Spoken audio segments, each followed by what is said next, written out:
Greenland hotel ಹೊರಗಡೆ ಮಾತಾಡ್ತಾ ನಿಂತಿದ್ದ ಅಮೋಘ್ ಹಸೀನಾ ಮತ್ತೆ ಅನ್ವರ್ನ ಯಾರೋ ಪ್ರಜ್ಞೆ ತಪ್ಸಿ ಕಾರಲ್ಲಿ ಹಾಕೊಂಡು ಹೋಗಿದ್ರು. ಕೆಲವು ಗಂಟೆಗಳ ನಂತರ 3 ಜನಕ್ಕೂ ಎಚ್ಚರ ಆಗಿತ್ತು. ಕಣ್ಬಿಟ್ಟು ನೋಡಿದಾಗ ಅವರೆದುರು ಇಬ್ಬರು ವ್ಯಕ್ತಿಗಳು ನಿಂತಿದ್ರು.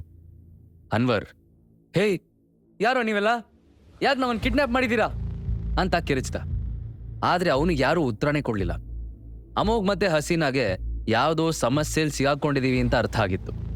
ಅಮೋಘ್ ಅವರಿಬ್ಬರಿಗೆ ಹೊಡೆದು ಅಲ್ಲಿಂದ ತಪ್ಪಿಸ್ಕೊಳ್ಳೋ ಯೋಚನೆ ಮಾಡ್ದ. ಆದ್ರೆ ಕ್ಲೋರೋಫಾರ್ಮ್ ಪ್ರಭಾವ ಇನ್ನೂ ಕಡಿಮೆ ಆಗಿರ್ಲಿಲ್ಲ. ಹಸೀನಾ ಆ ಕಿಡ್ನಾಪರ್ಸ್ ಕಡೆ ನೋಡಿ, ಯಾರ್ ನೀವು ಅಂತ ಕೇಳಿದ್ಲು.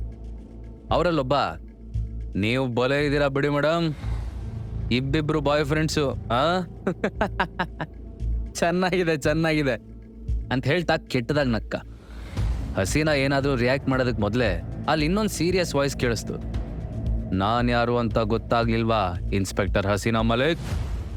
ಎಲ್ರೂ ಆ ಧ್ವನಿ ಬಂದ್ ಕಡೆ ನೋಡಿದ್ರು. ಅಲ್ಲೊಬ್ಬ ಕಪ್ಪು ಬಣ್ಣದ ಡ್ರೆಸ್ ಅಲ್ಲಿದ್ದ ವ್ಯಕ್ತಿ ನಿಂತಿದ್ದ. ಅವನ ಮುಖ ಸರಿಯಾಗಿ ಕಾಣಿಸ್ತಿರ್ಲಿಲ್ಲ. ಹಸೀನಾ ಹುಬ್ಬು ಗಂಟಿಕ್ಕಿ, ಯಾರು ನೀನು, ನಿನಗೆ ನನ್ನ ಹೆಸರು ಹೇಗೆ ಗೊತ್ತು ಅಂತ ಕೇಳಿದ್ಲು. ಆಗ ಆ ವ್ಯಕ್ತಿ, ನನ್ನ ಕಡೆಯವ್ರನ್ನೇ ಅರೆಸ್ಟ್ ಮಾಡಿ ಈಗ ನನ್ನ ಹೆಸರು ಗೊತ್ತಾ ಅಂತ ಕೇಳ್ತಿರಲ್ಲ, ಈಗಲೂ ನಾನು ಯಾರು ಅಂತ ಗೊತ್ತಾಗ್ಲಿಲ್ವಾ ಅಂತ ಕೇಳ್ತಾ ಮುಂದೆ ಬಂದ. ಈಗ ಹಸೀನಾಗೆ ಏನೋ ಫ್ಲ್ಯಾಶ್ ಆಯ್ತು. Alliance group?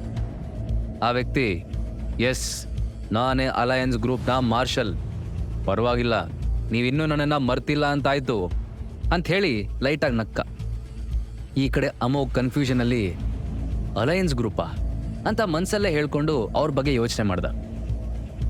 ನನ್ನ ಕಿಡ್ನ್ಯಾಪ್ ಮಾಡಿದ್ರೆ ಎಲ್ಲಾ ಪ್ರಾಬ್ಲಮ್ ಸಾಲ್ವ್ ಆಗುತ್ತೆ ಅಂತ ಅನ್ಕೊಂಡ್ಬಿಟ್ಟಿದ್ಯಾ? ನನ್ನಿಂದ ಏನಾಗಬೇಕು ನಿನಗಿವಾಗ? ಹಸೀನಾ ಸ್ವಲ್ಪ ಇರಿಟೇಟೆಡ್ ವಾಯ್ಸಲ್ಲಿ ಕೇಳಿದ್ಲು. ಮಾರ್ಷಲ್ ಕೆಲವು ಸೆಕೆಂಡ್ಸ್ ಏನೂ ಮಾತಾಡದೆ ಅಮೋಘ್ ಮತ್ತೆ ಅನ್ವರ್ನ ದಿಟ್ಟಿಸ್ ನೋಡ್ದ. ನಂತರ, ಇಬ್ರು ನೋಡೋದಕ್ಕೆ ಚೆನ್ನಾಗಿದ್ದಾರೆ, ಇವರಿಬ್ರಲ್ಲಿ ನಿಮ್ಮ ಹುಡುಗ ಯಾರು ಅಂತ ಕೇಳ್ದ. ಆಗ ಅನ್ವರ್, ಏಯ್, ಹುಚ್ಚುಚ್ಚಾಗಿ ಏನೇನೋ ಪ್ರಶ್ನೆ ಕೇಳ್ಬೇಡ, ಅವನಿಗೂ ಹಸೀನಾಗೂ ಏನೂ ಸಂಬಂಧ ಇಲ್ಲ, ಅವಳನ್ನ ಮದುವೆ ಆಗೋ ಹುಡುಗ ನಾನೇ ಅಂದ. ನಿಮ್ಮ 3 ಜನರ ನಡುವೆ ಏನು ನಡೀತಿದೆ ಅಂತ ನನಗೆ ಗೊತ್ತಿಲ್ಲ, ನನಗದು ಬೇಕಾಗೂ ಇಲ್ಲ. ಆದರೆ ಈಗ ನೀವೆಲ್ಲ ನನ್ನ ಕಸ್ಟಡಿಲಿದ್ದೀರ, ನನ್ನಿಂದ ತಪ್ಪಿಸ್ಕೊಂಡು ಹೋಗೋದು ಈಸಿ ಅಂತ ಅನ್ಕೋಬೇಡಿ ಅಂತ ಮಾರ್ಷಲ್ ಹೇಳಿದಾಗ ಹಸೀನಾ, ಮಾರ್ಷಲ್, ನಿನ್ನ ಕಡೆಯವ್ರನ್ನ ಅರೆಸ್ಟ್ ಮಾಡಿರೋದು ನಾನು. ಇದು ನಿಮ್ಮ ಮಧ್ಯೆ ಇರೋ ವಿಷಯ. ನೀನು ಯಾರು ಅಂತಾನೆ ಗೊತ್ತಿಲ್ದಿರೋ ಇವರಿಬ್ಬರನ್ನ ಇದರಲ್ಲಿ ಇನ್ವಾಲ್ವ್ ಮಾಡಬೇಡ, ಸುಮ್ಮನೆ ಇವ್ರನ್ನ ಹೋಗೋದಕ್ಕೆ ಬಿಟ್ಬಿಡು ಅಂದ್ಲು. ಸರ್, ಅವಳು ಹೇಳ್ತಿರೋದು ಸರಿಯಾಗೇ ಇದೆ, ನನಗೆ ನಿಮ್ಮ ಬಗ್ಗೆ ಗೊತ್ತಿಲ್ಲ, ನನ್ನನ್ನು ಬಿಟ್ಬಿಡಿ, ನಾನು ಬೇಕಿದ್ರೆ ನಿಮಗೆ ಕೈ ತುಂಬ ದುಡ್ಡು ಕೊಡ್ತೀನಿ, ಪ್ಲೀಸ್ ನನ್ನನ್ನು ಬಿಟ್ಬಿಡಿ ಅಂತ ಕೇಳ್ಕೊಂಡ. ಅದನ್ನ ಕೇಳಿ ಮಾರ್ಷಲ್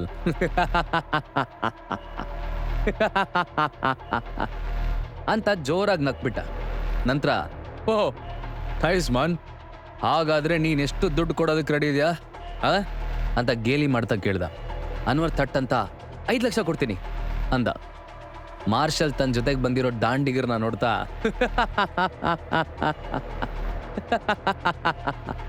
ಅಂತ ಮತ್ತೆ ನಗದಕ್ಕೆ ಶುರು ಮಾಡ್ದ. ಅವನ ಜೊತೆ ಆ ದಾಂಡಿಗರು ಕೂಡ ನಗದಕ್ಕೆ ಸ್ಟಾರ್ಟ್ ಮಾಡಿದ್ರು. ನಂತರ ಮಾರ್ಷಲ್ ನಗದ ನಿಲ್ಲಿಸಿ, 5 ಲಕ್ಷನ ನಮ್ಮನ್ನು ಯಾರು ಅಂತ ತಿಳ್ಕೊಂಡಿದ್ಯಾ? ನಿನ್ನ ಜೀವದ ವ್ಯಾಲ್ಯೂ ಜುಜುಬಿ 5 ಲಕ್ಷನ? ನನಗೆ ಯಾಕೋ ಡೌಟ್ ಆಗ್ತಿದೆ ಅಂದ. ಮಾರ್ಷಲ್ ಅಮೋಘ್ ಹತ್ರ ಹೋಗ್ತಾ, ನೀನು ಯಾಕೆ ಅವಾಗಿಂದ ಸೈಲೆಂಟ್ ಆಗಿದ್ಯಾ? ಭಯ ಆಗ್ತಿದ್ಯಾ? ಇಟ್ಸ್ ಓಕೆ, ನೀವು ನಿನ್ನ ಫ್ರೆಂಡ್ ಅಂತ ಹೇಳಿದ್ಮೇಲೆ ಖಂಡಿತ ರಿಚ್ಚೇ ಇರ್ತೀಯ, ಅದಕ್ಕೆ ನಿನ್ನನ್ನು ನೀನು ಸೇವ್ ಮಾಡ್ಕೊಳ್ಳೋದಕ್ಕೆ ಎಷ್ಟು ದುಡ್ಡು ಕೊಡೋದಕ್ಕೆ ರೆಡಿ ಇದೆಯಾ ಅಂತ ರೇಗಿಸ್ತಾ ಕೇಳ್ದ. ಆ ಮಾತು ಕೇಳಿ ಅಮೋಘ್ಗೆ ಇರಿಟೇಟ್ ಆಯಿತು. ಅವನು ತನ್ನ ಕೈ ಮುಷ್ಟಿನ ಬಿಗಿಯಾಗಿ ಹಿಡ್ದ. ಅವನ ಹತ್ರ ಏನೂ ಇಲ್ಲ, ಅವನೊಬ್ಬ ಬೀದಿ ಬಿಕಾರಿ, ನೀನು ಅವನ ಹತ್ರ ಕೇಳೋದು ವೇಸ್ಟು. ನಾನು ಬೇಕಿದ್ರೆ ನಿಮಗೆ 5 ಲಕ್ಷದ ಜೊತೆ ಇನ್ನೂ 5 ಲಕ್ಷ ಸೇರಿಸಿ 10 ಲ್ಯಾಕ್ಸ್ ಕೊಡ್ತೀನಿ, ಆದರೆ ಪ್ಲೀಸ್ ನನ್ನನ್ನು ಬಿಟ್ಬಿಡಿ. ಇಲ್ಲೂ ಅಮೋಘ್ಗೆ ಅವಮಾನ ಮಾಡೋ ಚಾನ್ಸ್ನ ಅನ್ವರ್ ಮಿಸ್ ಮಾಡ್ಕೊಳ್ಳಿಲ್ಲ. ಹಸೀನಾಗೆ ಅನ್ವರ್ ಮಾತಾಡಿದ ರೀತಿ ನೋಡಿ ಡಿಸ್ಗಸ್ಟಿಂಗ್ ಆಗಿ ಫೀಲ್ ಆಯ್ತು. ತನಗೆ ಹೆಂಡತಿ ಆಗೋಳು ಕಳ್ಳರ ಗ್ಯಾಂಗ್ ಕೈಯಲ್ಲಿ ಸಿಗಾಕೊಂಡಿದ್ದಾಳೆ, ಅವಳನ್ನು ಬಿಡಿಸೋದು ಹೇಗೆ ಅನ್ನೋದನ್ನ ಯೋಚನೆ ಮಾಡೋದು ಬಿಟ್ಟು ತಾನೊಬ್ಬನೇ ಇಲ್ಲಿಂದ ಎಸ್ಕೇಪ್ ಆಗೋದು ಹೇಗೆ ಅನ್ನೋದನ್ನ ಮಾತ್ರ ಯೋಚಿಸ್ತಾ ಇದ್ದಾನೆ.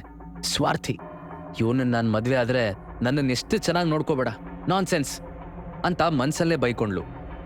ಅಮೋಘ್ ಅವನಿಗೆ ಏನೋ ಉತ್ತರ ಕೊಡೋಷ್ಟರಲ್ಲಿ ಮಾರ್ಷಲ್, ಓ ದುಡ್ಡಿಲ್ವಾ ನಿನ್ನ ಹತ್ರ? ಪರವಾಗಿಲ್ಲ ಬಿಡು ಅಂತ ಹೇಳ್ತಾ ಕೈ ಕೊಡ್ವಿ ಅಲ್ಲೇ ನಿಂತಿದ್ದ ತನ್ನ ಬಾಡಿಗಾರ್ಡ್ಸ್ ಹತ್ರ, ಇವನ್ ವೇಸ್ಟ್ ಬಾಡಿ ಅನ್ಸುತ್ತೆ, ಇವನ ಹತ್ರ ದುಡ್ಡಿಲ್ಲ, ಸೊ ಇವನನ್ನ ಎತ್ತಾಕೊಂಡೋಗಿ ತುಂಡು ತುಂಡಾಗಿ ಕತ್ತರಿಸಿ ಸ್ಮಶಾನಕ್ಕೆ ಬಿಸಾಕ್ಬಿಟ್ಟು ಬನ್ನಿ, ಇವನ್ ಹೆಣನ ನಾಯಿಗಳು ತಿನ್ಕೊಳ್ಳಿ ಅಂತ ಆರ್ಡರ್ ಮಾಡ್ದ. ಆ ಮಾತು ಕೇಳಿ ಅನ್ವರ್ ಖುಷಿಯಾಗ್ಬಿಡ್ತು. ಅಮೋಘ್ ನನ್ನ ಈ ಮಾರ್ಷಲ್ ಸಾಯಿಸ್ಬಿಡ್ತಾನೆ ಅಂತ ಅವ್ನ ಮುಖ ಅರಳ್ತು. ಬಟ್ ಅಮೋಘ್ ಮುಖದಲ್ಲಿ ಒಂದು ಸಣ್ಣ ಚಿಂತೆಯ ಗೆರೆನೂ ಕಾಣಲಿಲ್ಲ. ಅನ್ವರ್ ಮುಖ ಸಂತೋಷದಿಂದ ಅರಳಿದ್ದನ್ನ ಅವನು ಗಮನಿಸ್ದ. ಅವನು ಇವಾಗ ಏನೋ ಗೇಮ್ ಆಡಬೇಕು ಅಂತ ಅನಿಸ್ತು. ಅಮೋಘ್ ತಕ್ಷಣ ಮಾರ್ಷಲ್ ಕಡೆಗೆ ತಿರುಗಿ, ವೇಟ್, ನನ್ನ ಹತ್ರ ದುಡ್ಡು ಇಲ್ಲದೆ ಇರ್ಬೋದು, ಆದರೆ ನನ್ನ ಹತ್ರ ಈ ರಿಂಗ್ ಇದೆ. ನೀವಿದನ್ನು ತಗೊಂಡು ನನ್ನನ್ನು ಬಿಟ್ಟುಬಿಡಿ. ಬಟ್ ನಾನು ಶ್ಯೂರ್ ಆಗಿ ಹೇಳ್ತೀನಿ, ಇದು 10 ಲಕ್ಷಕ್ಕಿಂತ ಹೆಚ್ಚಿಗೆ ಬೆಲೆ ಬಾಳುತ್ತೆ ಅಂತ ಹೇಳ್ತಾ ಸುಕೀರ್ತ್ ಹತ್ರ ತಗೊಂಡಿದ್ದ ರಿಂಗ್ ತೆಗೆದು ಮಾರ್ಷಲ್ಗೆ ತೋರಿಸ್ದ.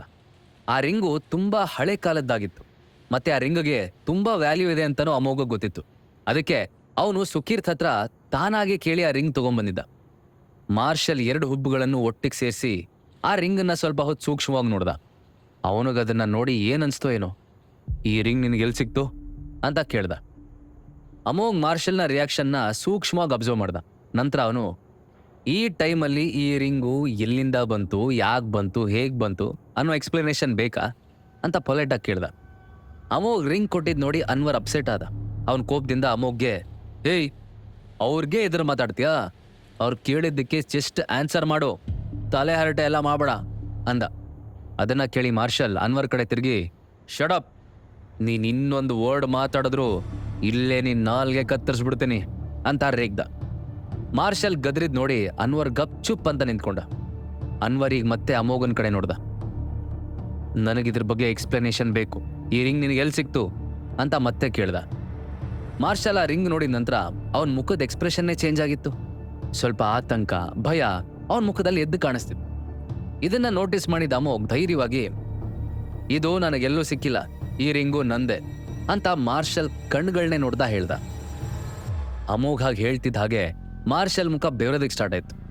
ಅವನ ಹಣೆ ಮೇಲೆ ದಪ್ಪ ದಪ್ಪ ಬೆವರ ಹನಿಗಳು ಮೂಡಿದ್ವು. ಮಾರ್ಷಲ್ ತನ್ನ ಬಾಡಿ ಗಾರ್ಡ್ಸ್ ಕಡೆ ತಿರುಗಿ, ನಾನು ಇವನ ಹತ್ರ ಮಾತಾಡಬೇಕು, ಇವನನ್ನ ಬ್ಲೂ ರೂಮಿಗೆ ಕರ್ಕೊಂಡು ಹೋಗಿ ಅಂತ ಆರ್ಡರ್ ಮಾಡ್ದ. ಅನ್ವರ್ಗೀಗ ಭಯ ಶುರುವಾಯ್ತು. ಅವನ ತಕ್ಷಣ, ನೀವು ಇವನ ಹತ್ರ ಆರಾಮಾಗಿ ಮಾತಾಡಿ, ಬಟ್ ನನ್ನನ್ನು ಬಿಟ್ಬಿಡಿ, ನಾನು ನಿಮಗೆ 10 ಲಕ್ಷ ತಲುಪಿಸೋದಕ್ಕೆ ಈಗಲೇ ವ್ಯವಸ್ಥೆ ಮಾಡ್ತೀನಿ, ನಾನೊಬ್ಬ ಅಮಾಯಕ, ಪ್ಲೀಸ್ ನನಗೇನು ಮಾಡಬೇಡಿ ಅಂತ ಕೇಳ್ಕೊಂಡ. ಮಾರ್ಷಲ್ ಹೇಳಿದ ತಕ್ಷಣ ಇಬ್ರು ಬಾಡಿ ಗಾರ್ಡ್ಸ್ ಅಮೋಘನ್ನ ಕಣ್ಣಿಗೆ ಕಪ್ಪು ಬಟ್ಟೆ ಕಟ್ಟಿ ಅಲ್ಲಿಂದ ಕರ್ಕೊಂಡು ಹೋದ್ರು. ಅನ್ವರ್ ಮತ್ತೆ ಹಸೀನಾ ಅಮೋಘ್ ಹೋಗೋದನ್ನೇ ನೋಡ್ತಾ ನಿಂತ್ಕೊಂಡ್ರು. ಸ್ವಲ್ಪ ಹೊತ್ತಲ್ಲೇ ಬಾಡಿ ಗಾರ್ಡ್ಸ್ ಇಬ್ರು ಅಮೋಘ್ನ ಒಂದು ಜಾಗ ಕರ್ಕೊಂಬಂದಿದ್ರು. ಆ ರೂಮ್ ತುಂಬಾ ಕಂಪ್ಲೀಟ್ ಆಗಿ ಬ್ಲೂ ಕಲರ್ ಲೈಟ್ ಸ್ಪ್ರೆಡ್ ಆಗಿತ್ತು. ಆ ಬಾಡಿ ಗಾರ್ಡ್ಸ್ ಅಮೋಘ್ನ ಕಣ್ಣು ಕಟ್ಟಿದ್ದ ಕಪ್ಪು ಬಟ್ಟೆ ಬಿಚ್ಚಿ ಅವನಿಂದ ಸ್ವಲ್ಪ ದೂರ ನಿಂತ್ಕೊಂಡ್ರು. ಅದೇ ಸಮಯಕ್ಕೆ ಮಾರ್ಷಲ್ ಕೂಡ ಅಲ್ಲಿ ಬಂದ. ಅವನ್ ಗಾರ್ಡ್ಸಿಗೆ ಹೊರಗೆ ಹೋಗೋದಕ್ಕೆ ಹೇಳಿ ಅಮೋಘ್ ಹತ್ರ ಹೋದ. ಗಾರ್ಡ್ಸ್ ಹೊರಗೆ ಹೋಗಿ ಹೊರಗಿಂದ ಬಾಗಿಲು ಹಾಕೊಂಡ್ರು. ಅಮೋಘ್ಗೆ ಆ ಮಾರ್ಷಲ್ ಮುಂದೆ ಏನ್ ಮಾತಾಡ್ತಾನೆ ಅಂತ ಅರ್ಥ ಆಗ್ಲಿಲ್ಲ. ಆದ್ರೆ ಏನೇ ಆದ್ರೂ ಫೇಸ್ ಮಾಡೋದಕ್ಕಂತೂ ಅವ್ನು ರೆಡಿ ಆಗಿದ್ದ. ಆದ್ರೆ ಅವ್ನು ಅನ್ಕೊಂಡ ಹಾಗಲ್ಲೇನೂ ಆಗ್ಲಿಲ್ಲ. ಆದ್ರೆ ಅಲ್ಲಿ ನಡೆದಿದ್ ನೋಡಿ ಅಮೋಘ್ ಒಂದು ಕ್ಷಣ ಸ್ಟನ್ ಅದ. ಯಾಕಂದ್ರೆ ಮಾರ್ಷಲ್ ಅಮೋಘ್ ಮುಂದೆ ಮಂಡಿ ಊರ್ ಕೂತಿದ್ದ. ಅಮೋಘ್, ಇವನ್ ಯಾಕೆ ನನ್ ಮುಂದೆ ಹಿಂಗ್ ಕೂತಿದ್ದಾನೆ ಅಂತ ಆಶ್ಚರ್ಯಪಟ್ಟ. Marshal, I am sorry sir, ನನಗೆ ನೀವು ಯಾರು ಅಂತ ಗೊತ್ತಿರಲಿಲ್ಲ, ನೀವೇ ನೈಟ್ ಕಿಂಗ್ ಅಂತ ಗೊತ್ತಾಗದೆ ಬಾಯಿಗೆ ಬಂದಂಗೆ ಮಾತಾಡ್ಬಿಟ್ಟೆ ಅಂತ ಹೇಳ್ದ. ಮಾರ್ಷಲ್ ಮಾತು ಕೇಳಿ ಅಮೋಘ್ ಶಾಕ್ ಅದ. ಅವನಿಗೆ ಈ ಮಾರ್ಷಲ್ ಯಾರು, ಅವ್ನು ಹೇಳ್ತಿರೋ ನೈಟ್ ಕಿಂಗ್ ಯಾರು ಒಂದು ಅರ್ಥ ಆಗಲಿಲ್ಲ. ಆದರೂ ಇವನು ನೈಟ್ ಕಿಂಗ್ ಅನ್ನೋ ವ್ಯಕ್ತಿಗೆ ತುಂಬ ಹೆದರ್ತಾನೆ ಅನ್ನೋದು ಮಾತ್ರ ಗೊತ್ತಾಯ್ತು. ಸೊ ತಾನಿವಾಗ ಇಲ್ಲಿಂದ ಸೇಫಾಗಿ ಆಚೆ ಹೋಗೋದಕ್ಕೆ ಇದೇ ಡ್ರಾಮಾನೇ ಕಂಟಿನ್ಯೂ ಮಾಡೋದು ಬೆಟರ್ ಅಂತ ಅವನಿಗೆ ಕ್ಲಿಯರ್ ಕಟ್ ಐಡಿಯಾ ಬಂದ್ಬಿಟ್ಟಿತ್ತು. ಅಮೋಘ್ ತನ್ನ ಗಂಟ್ಲನ್ನ ಸರಿ ಮಾಡಿಕೊಂಡು ಸ್ವಲ್ಪ ಗಡ್ಸಾಗಿ, ನಾನು ಯಾರು ಅಂತ ನಿನಗೆ ಗೊತ್ತಾಗಿಲ್ಲ ಅನ್ನೋದು ನೀನು ನನ್ನ ಜೊತೆ ಬಿಹೇವ್ ಮಾಡಿರೋ ರೀತಿಯಿಂದನೇ ಗೊತ್ತಾಯ್ತು. ಅದಕ್ಕೆ ನಾನು ರಿಂಗ್ ತೋರಿಸಿದ್ದು. ಇಟ್ಸ್ ಓಕೆ, ಎದ್ದೇಳು ಅಂದ. ಮಾರ್ಷಲ್ ಕೃತಜ್ಞತೆಯಿಂದ ಅಮೋಘ್ನ ನೋಡ್ತಾ ಎದ್ದು ನಿಂತು, ನನಗೆ ಪನಿಷ್ಮೆಂಟ್ ಕೊಡದೇ ಇರೋದಕ್ಕೆ ಥ್ಯಾಂಕ್ ಯು ಸರ್. ಆದರೆ ನೀವು ಸಡನ್ ಆಗಿ ಬೆಂಗಳೂರಿಗೆ ಹೇಗೆ ಬಂದ್ರಿ? ನೀವು ಬರೋ ವಿಷಯನ ನನಗೆ ಯಾರೂ ಇನ್ಫಾರ್ಮೇ ಮಾಡಿರಲಿಲ್ವಲ್ಲ ಅಂತ ಅನುಮಾನದಿಂದ ಕೇಳ್ದ. ಅಮೋಘ್ ಕೋಪದಲ್ಲಿ, ನಾನು ಎಲ್ಲಿಗೆ ಹೋಗ್ತೀನಿ, ಏನು ಮಾಡ್ತೀನಿ ಅಂತ ನಿಮಗೆ ಯಾವಾಗಲೂ ಇನ್ಫಾರ್ಮೇಷನ್ ಕೊಡ್ತಿರ್ಬೇಕಾ?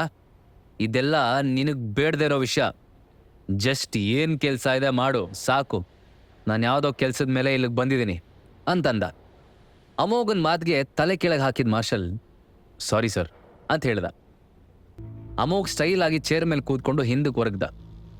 ಅಲ್ಲಿ ಹೊರಗಡೆ ಅದೇನೋ ನಮ್ಮ ಗ್ಯಾಂಗ್ ಅವ್ರು ಸುಮಾರು ಜನರನ್ನ ಇನ್ಸ್ಪೆಕ್ಟರ್ ಹಸೀನಾ ಮಲಿಕ್ ಹಿಡಿದಿದ್ದಾರೆ ಅಂತ ಹೇಳಿದೆಯಲ್ಲ, ಇದೆಲ್ಲ ಹೇಗಾಯ್ತು ಅಂತ ಕೇಳ್ದ. ಅದಕ್ಕೆ ಮಾರ್ಷಲ್, ನಿಜ ಸರ್, ನನಗೂ ಅದು ಹೇಗೆ ನಮ್ಮ ಕಡೆಯವ್ರನ್ನ ಟ್ರ್ಯಾಕ್ ಮಾಡಿದ್ಲು ಅಂತ ಗೊತ್ತಾಗ್ಲಿಲ್ಲ. ಆದರೆ ಒಂದೇ ದಿನದಲ್ಲಿ ಸಡನ್ ಆಗಿ ರೇಡ್ ಮಾಡಿ ಸುಮಾರು ಜನರನ್ನು ಅರೆಸ್ಟ್ ಮಾಡಿದಾಳೆ ಅಂತ ಆಶ್ಚರ್ಯದಿಂದ ಹೇಳ್ದ. ಅಮೋಘ್ ಕಾನ್ಫಿಡೆಂಟ್ ಆಗಿ, ಈ ಮ್ಯಾಟರ್ನ ಜಾಸ್ತಿ ಎಳೆಯೋದಕ್ಕೆ ಹೋಗ್ಬೇಡ, ಇದನ್ನು ಇಲ್ಲಿಗೆ ಬಿಡಿ. ಯಾಕಂದರೆ ಎಲ್ಲಿ ತನಕ ನಮ್ಮ ಆರ್ಗನೈಸೇಷನ್ ಕಂಪ್ಲೀಟಾಗಿ ಸಿಟಿಲಿ ಎಕ್ಸ್ಪೋಸ್ ಆಗಲ್ವೋ ಅಲ್ಲಿ ತನಕ ಯಾವ ಹಸೀನಾ ಮಲಿಕ್ ಕೂಡ ನಮ್ಮನ್ನೇನು ಮಾಡೋದಕ್ಕಾಗಲ್ಲ ಅಂದ. ಮಾರ್ಷಲ್ ಅಮೋಘ್ ಮಾತಿಗೆ ಒಪ್ಕೊಂಡು, ಐ ಅಂಡರ್ಸ್ಟ್ಯಾಂಡ್ ಸರ್, ನೀವು ಹೇಳಿದ ಹಾಗೆ ಮಾಡ್ತೀವಿ ಅಂದ. ನಂತರ ಅಮೋಘ್ ಅವರಿಂದ ಈಗ ತಪ್ಪಿಸ್ಕೊಳ್ಳೋದು ಹೇಗೆ ಅಂತ ಯೋಚನೆ ಮಾಡೋದಕ್ಕೆ ಸ್ಟಾರ್ಟ್ ಮಾಡ್ದ. ಮಾರ್ಷಲ್ ಅದನ್ನು ಅಬ್ಸರ್ವ್ ಮಾಡಿ, ಏನು ಬಾಸ್ ಯೋಚನೆ ಮಾಡ್ತಿದ್ದೀರಿ, ನೀವು ಹೋಟೆಲ್ ಹತ್ರ ನಿಂತಿದ್ರಿ, ಸೊ ಊಟಕ್ಕೆ ಹೋಗ್ತಿದ್ರಿ ಅಂತ ಅನ್ಸುತ್ತೆ. ನಾನು ನಿಮ್ಮನ್ನು ಕರ್ಕೊಂಬಂದ್ಬಿಟ್ಟೆ. ನೀವೇನು ಅಂದ್ಕೊಳ್ಳೋದಿಲ್ಲ ಅಂದರೆ ನಾನು ನಿಮಗೆ ಇಲ್ಲೇ ಊಟ ತರಿಸ್ಕೊಡ್ಲಾ ಸರ್ ಅಂತ ಕೇಳ್ದ. ಅಮೋಘ್ಗೆ ಥಟ್ ಅಂತ ಏನೋ ಐಡಿಯಾ ಹೊಳಿತು. ಅವನ ತಕ್ಷಣ ಕರೆಕ್ಟಾಗಿ ಗೆಸ್ ಮಾಡಿದೆ. ಆ್ಯಕ್ಚುಲಿ ಊಟ ಮಾಡೋದಕ್ಕೆ ಹೋಟ್ಲಿಗೆ ಹೋಗ್ತಿದ್ದೆ. ಓಕೆ, ನನಗೆ ಇಲ್ಲೇ ಊಟ ತೊಗೊಂಬ, ಮತ್ತು ಹಾಗೆ ಒಂದು ಕೇಸ್ ವೈನು ತೊಗೊಂಬ ಅಂತ ಆರ್ಡರ್ ಮಾಡ್ದ. ಅದಕ್ಕೆ ಮಾರ್ಷಲ್, ಎಸ್ ಸರ್, ಈಗಲೇ ವ್ಯವಸ್ಥೆ ಮಾಡ್ತೀನಿ ಅಂಥೇಳಿ ಅಲ್ಲಿಂದ ಹೊರಟೋದ. ಮಾರ್ಷಲ್ ಇಲ್ಲಿಂದ ಹೊರಗೋದ್ಮೇಲೆ ಅಮೋಘ್ ರೂಮ್ನ ಸ್ಕ್ಯಾನ್ ಮಾಡೋದಕ್ಕೆ ಸ್ಟಾರ್ಟ್ ಮಾಡ್ದ. ಆ ರೂಮ್ ಡಿಸೈನ್ಸ್ ಎಲ್ಲ ನೋಡಿದ್ರೆ ಅದು ಮಾರ್ಷಲ್ನ ಪ್ರೈವೇಟ್ ರೂಮ್ ಥರ ಕಾಣ್ತಿತ್ತು. ಅಮೋಘ್ ಹಾಗೆ ಎಲ್ಲ ಕಡೆ ತಿರುಗಿ ಚೆಕ್ ಮಾಡ್ತಿದ್ದಾಗ ಅವನಿಗೆ ಟೀಪಾಯ್ ಮೇಲೊಂದು ಬ್ಲ್ಯಾಕ್ ಬಾಕ್ಸ್ ಕಾಣ್ತು.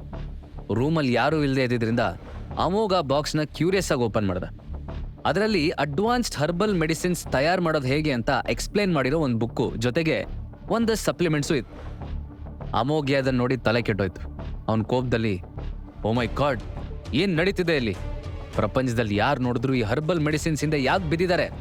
ಮೊದಲು ದೇಸಾಯಿ, ನಂತರ ಇನ್ಸ್ಪೆಕ್ಟರ್ ಹಸೀನಾ, ಮೊನ್ನೆ ಸುಕೀರ್, ಇವಾಗ ಈ ಮಾರ್ಷಲ್ ಅಂತ ತನ್ನಷ್ಟಕ್ಕೆ ತಾನೇ ಹೇಳ್ಕೊಂಡ. ಅಮೋಘನ ಹತ್ರ ಈಗ ಹೆಚ್ಚು ಟೈಮ್ ಇರಲಿಲ್ಲ. ಅದಕ್ಕೆ ಅವನು ಬೇಗ ಆ ಬುಕ್ ಮತ್ತೆ ಸಪ್ಲಿಮೆಂಟ್ಸ್ನ ತನ್ನ ಶರ್ಟ್ ಒಳಗೆ ಹಾಕ್ಕೊಂಡು ಬಾಕ್ಸ್ನ ಇದ್ದ ಜಾಗದಲ್ಲೇ ಇಟ್ಟು ತನ್ನ ಪ್ಲೇಸಿಗೆ ಬಂದ.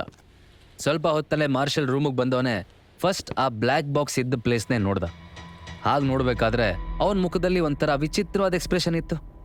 ಅಮೋಘ್ ಅವನ ಮುಖನ ಸೂಕ್ಷ್ಮವಾಗಿ ನೋಡಿ, ನೀನು ಯಾಕೋ ನರ್ವಸ್ ಆಗಿರೋ ಥರ ಕಾಣ್ತಿದ್ಯಾ ಅಂತ ಹೇಳ್ದ. ಮಾರ್ಷಲ್, ನೋ ಸರ್, ಹಾಗೇನಿಲ್ಲ, ಊಟ ಬೇಕು ಅಂದ್ರಲ್ಲ, ಸೊ ಬರೋದ್ರಲ್ಲಿ ನಾವೇನಾದರೂ ಲೇಟ್ ಮಾಡಿಬಿಡುವ ಅಂತ ಭಯ ಆಯಿತು ಅಷ್ಟೇ ಅಂತ ಹೇಳ್ತಾ ಅವನು ಹಿಂದೆ ತಿರುಗಿ ಎಲ್ರಿಗೂ ಫುಡ್ ತಂದಿಡೋದಕ್ಕೆ ಹೇಳ್ದ. ಮಾರ್ಷಲ್ ಆಗಿ ಹೇಳಿದ್ದೆ, 3-4 ಜನ ಗಾರ್ಡ್ಸು ಟ್ರೇ ತುಂಬ ವೆರೈಟಿಯಾಗಿ ಫುಡ್ ಅರೇಂಜ್ ಮಾಡಿಕೊಂಡು ಅದ್ರ ಜೊತೆ ವೈನ್ನ ಕೂಡ ತಂದು ಅಮೋಘ್ ಮುಂದಿಟ್ರು. ಮಾರ್ಷಲ್ ಅವನ್ನೆಲ್ಲ ಅಮೋಘಿಗೆ ತೋರಿಸ್ತಾ, ನೀವು ಬೆಂಗಳೂರಿಗೆ ಬರ್ತೀರಿ ಅಂತ ಮೊದಲೇ ಗೊತ್ತಿದ್ರೆ ನಾವು ಏನಾದರೂ ಅರೇಂಜ್ಮೆಂಟ್ಸ್ ಮಾಡಿಸ್ತಿದ್ವಿ ಸರ್. ಈಗ ಸಡನ್ ಆಗಿ ನಮ್ಮ ಕೈಲಿ ಇಷ್ಟೇ ಮಾಡೋದಕ್ಕಾಗಿದ್ದು, ಪ್ಲೀಸ್ ಇದನ್ನು ಆಕ್ಸೆಪ್ಟ್ ಮಾಡಿ ಅಂತ ರಿಕ್ವೆಸ್ಟ್ ಮಾಡ್ಕೊಂಡ. ಮಾರ್ಷಲ್ ಯಾಕೆ ಆ ಬ್ಲ್ಯಾಕ್ ಬಾಕ್ಸ್ನ ನೋಡಿ ನರ್ವಸ್ ಆದ? ಅಮೋಘ್ ಅಲ್ಲಿಂದ ತಪ್ಪಿಸ್ಕೊಳ್ಳೋದಕ್ಕೆ ಏನು ಪ್ಲ್ಯಾನ್ ಮಾಡ್ತಿದ್ದಾನೆ? ಅವನ ಪ್ಲ್ಯಾನ್ ವರ್ಕ್ ಆಗುತ್ತಾ? ಈ ನೈಟ್ ಕಿಂಗ್ ಯಾರು? ಆ ರಿಂಗ್ ನೈಟ್ ಕಿಂಗ್ದೇ ಆಗಿದ್ರೆ ಅದು ಸುಕೀರ್ತ್ ಹತ್ರ ಹೇಗೆ ಬಂತು? ಹಾಗಾದ್ರೆ ಈಗಲೇ ಡೌನ್ಲೋಡ್ ಮಾಡಿ ಪಾಕೆಟ್ FM ಮತ್ತು ಕೇಳಿ ಅರಸು.